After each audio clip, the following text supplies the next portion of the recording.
வரகி பக்தர்கள் அனைவருக்கும் வணக்கம். இது நம்ம ஆதி வரகி யூடியூப் சேனல். வரகி அன்னையோட அருள் பரிபூரணமா எல்லாருக்குமே கிடைக்கணும்னு மனசார பிரார்த்தனை செஞ்சுக்கிட்டு நாம இந்த பதிவை ஆரம்பிக்கலாம். நாளைக்கு ஜனவரி மாசம் 5ஆம் தேதி வெள்ளிக்கிழமை, மார்கழி மாசத்துல வரக்கூடிய வெள்ளிக்கிழமை. அது மட்டும் இல்லாம இந்த 2024வது வருஷத்துல வரக்கூடிய முதல் வெள்ளிக்கிழமை. ரொம்ப ரொம்ப அற்புதமான நாள்னே சொல்லலாம்.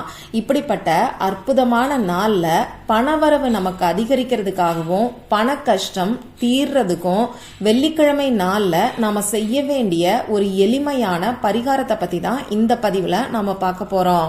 இது எளிமையான பரிகாரமா இருந்தாலும் ரொம்ப ரொம்ப சக்தி வாய்ந்த பரிகாரம்னே சொல்லலாம். நமக்கு பணவரவு அதிகரிக்கிறதுக்கும், அதாவது பணத்தை நாம வசியம் செய்யறதுக்கும், இப்ப இருக்கக்கூடிய பண கஷ்டமும் கடன் பிரச்சனையும் பண பற்றாக்குறையும் வறுமையும் நீங்கிறதுக்கு வெள்ளிக்கிழமை அன்னைக்கு செய்ய வேண்டிய 2 விதமான பரிகாரங்களை பத்தி இப்ப நான் உங்களுக்கு சொல்ல போறேன்.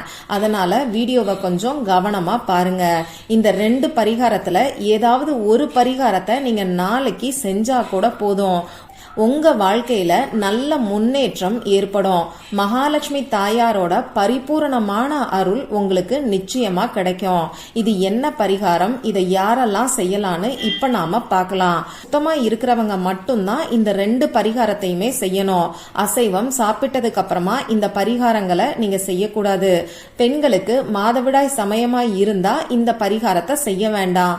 நாளைக்கு வெள்ளிக்கிழமை இந்த பரிகாரத்தை செய்ய முடியாதவங்க வேற எப்பெல்லாம் செய்யலாம்னு பாத்தீங்கன்னா, ஒவ்வொரு வாரமும் வரக்கூடிய வெள்ளிக்கிழமைகள்ல இந்த பரிகாரத்தை நீங்க செய்யலாம்.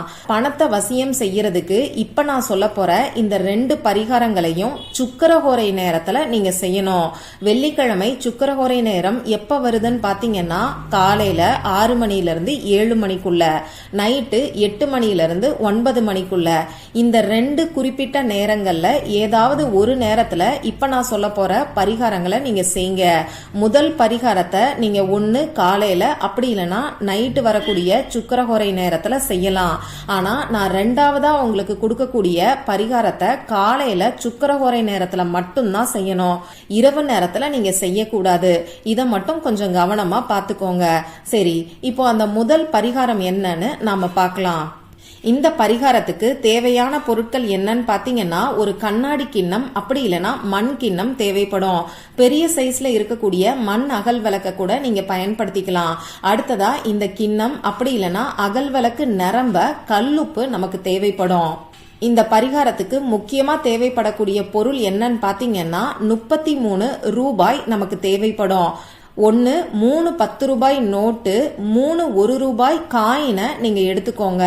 அப்படி இல்லைன்னா 3 10 ரூபாய் காயின், 3 1 ரூபாய் காயினை நீங்க யூஸ் பண்ணிக்கோங்க.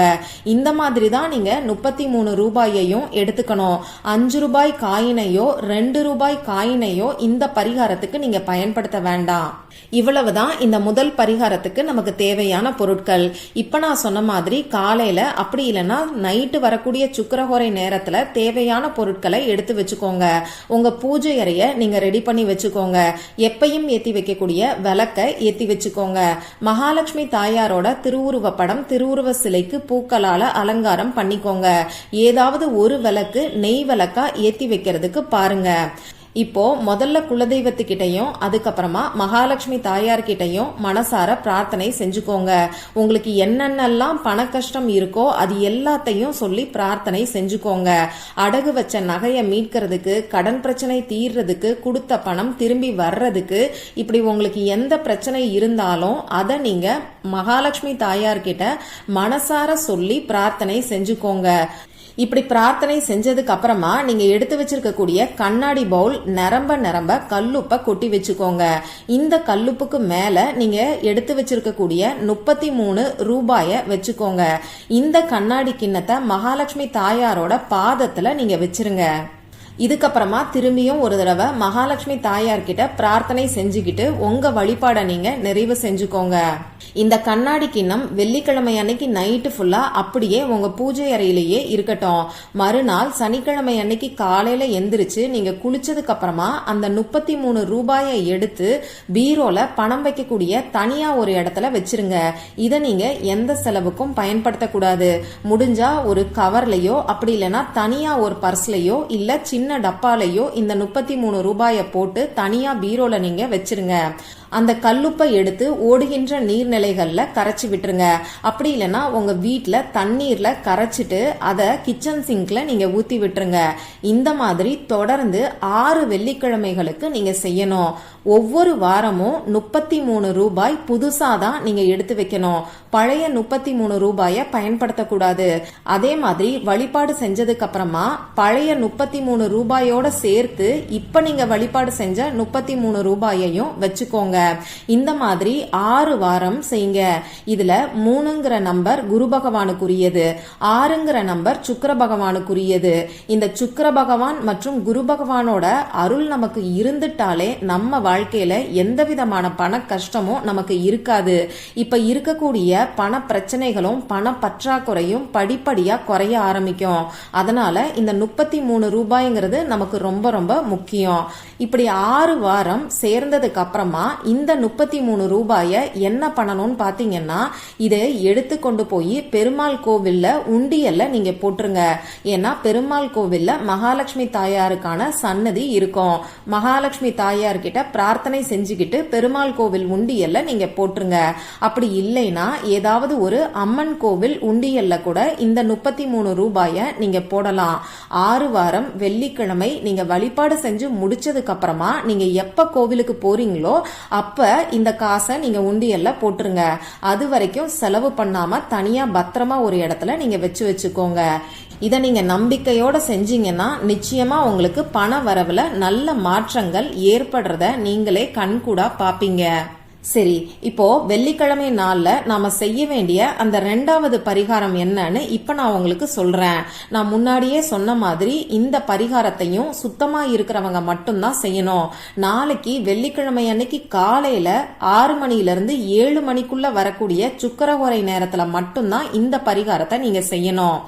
நமக்கு உழைப்புக்கேற்ற ஊதியம் கிடைக்கணும்னாலோ பணவரவு அதிகரிக்கணும்னாலோ நம்ம கைக்கு வந்த பணம், அதாவது நாம சம்பாரிச்ச பணம் வீண் விரைய செலவு ஆகாம நம்ம கையிலேயே தங்கணும்னு சொன்னாலோ அஷ்டலட்சுமிகளோட அருளும் நமக்கு கட்டாயமா தேவைப்படும். அஷ்டலட்சுமிகளோட அருள் இருந்தாலே பணம் சம்பந்தப்பட்ட எந்த ஒரு பிரச்சனையும் நம்ம பக்கத்துல கூட வராது. இந்த அஷ்டலட்சுமிகளோட வழிபாட்டுக்கு உகந்த நாள் தான் வெள்ளிக்கிழமை. அஷ்டலட்சுமிகளும் நம்ம வீட்டுல குடியேறதுக்காக தான் இந்த வழிபாடை நாம செய்ய போறோம். இதுக்கு நமக்கு தேவையான பொருட்கள் என்னன்னு பாத்தீங்கன்னா ஒரே ஒரு எலுமிச்சம்பழம் மட்டும்தான் தேவைப்படும். கருப்பு புள்ளிகள் இல்லாத நல்ல மஞ்சள் நிறத்துல இருக்கக்கூடிய எலுமிச்சம்பழமா பார்த்து நீங்க வாங்கிக்கோங்க. நாளைக்கு காலையில 6 மணிக்கு முன்னாடியே நீங்க குளிச்சுட்டு உங்க பூஜை அறைய ரெடி பண்ணிக்கோங்க. பூஜை அறையில நீங்க எப்பயும் ஏத்தி வைக்கக்கூடிய விளக்க ஏத்தி வச்சுக்கோங்க. இதுல ஏதாவது ஒரு விளக்க நெய் விளக்கா முடிஞ்ச அளவுக்கு ஏத்தி வைங்க. அதே மாதிரி உங்க பூஜை அறையில இருக்கக்கூடிய மகாலட்சுமி தாயாரோட திருவுருவ படம், திருவுருவ சிலை, அப்படி இல்லைன்னா அஷ்டலட்சுமிகளோட படத்துக்கு வாசனை நிறைந்த பூக்களால அலங்காரம் பண்ணிக்கோங்க. இப்போ உங்க பூஜை அறைக்கு முன்னாடி இந்த எலுமிச்சம்பழத்தை வச்சு இந்த எலுமிச்சம்பழத்தை நீங்க 2ஆ கட் பண்ணிக்கோங்க. இதுல ஒரு பக்கம் கஸ்தூரி மஞ்சளை தடவிக்கோங்க. கஸ்தூரி மஞ்சள் இல்லைன்னா சாதாரண மஞ்சள் தூளை தடவி வச்சுக்கோங்க. முடிஞ்ச அளவுக்கு கஸ்தூரி மஞ்சள் பயன்படுத்துறது நல்லது. அடுத்ததா இன்னொரு எலுமிச்சம்பழத்தோட பாதியில நீங்க குங்குமத்தை தடவி வச்சுக்கோங்க. இப்படி நீங்க மஞ்சளும் குங்குமமும் தடவி வச்சிருக்கக்கூடிய இந்த எலுமிச்சம்பழத்தை மகாலட்சுமி தாயாரோட பாதத்துல வச்சிருங்க. இப்ப நான் உங்களுக்கு சொல்ல போற மகாலட்சுமி தாயாருக்கான மந்திரத்தை நீங்க 3 முறை 3 டைம்ஸ் மட்டும் சொல்லுங்க. ஓம் ஸ்ரீம் க்ளீம் ரீம் ரீம். ஓம் ஸ்ரீம் க்ளீம் ரீம் ரீம். ஓம் ஸ்ரீம் க்ளீம் ரீம் ரீம். இதுதான் அந்த மந்திரம். ஒரு வரி மந்திரம் தான், எளிமையா எல்லாராலையும் சொல்ல முடியும்.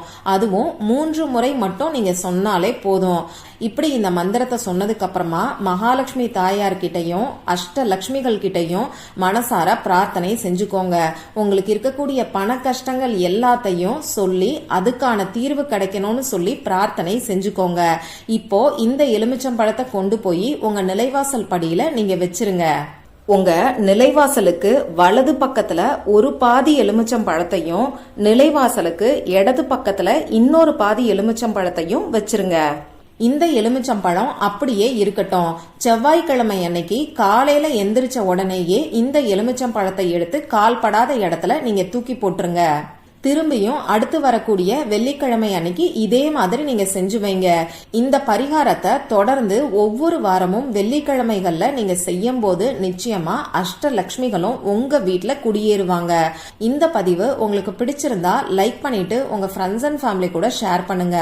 இந்த மாதிரி அந்தந்த நாளுக்கும் நேரத்துக்கும் திதிக்கும் உரிய வழிபாடுகளையும் பரிகாரங்களையும் நீங்க மிஸ் பண்ணாம தெரிஞ்சுக்கிறதுக்கு நம்ம சேனலை மறக்காம சப்ஸ்கிரைப் பண்ணிட்டு பக்கத்துல இருக்கக்கூடிய பெல் ஐகானையும் பிரஸ் பண்ணிக்கோங்க.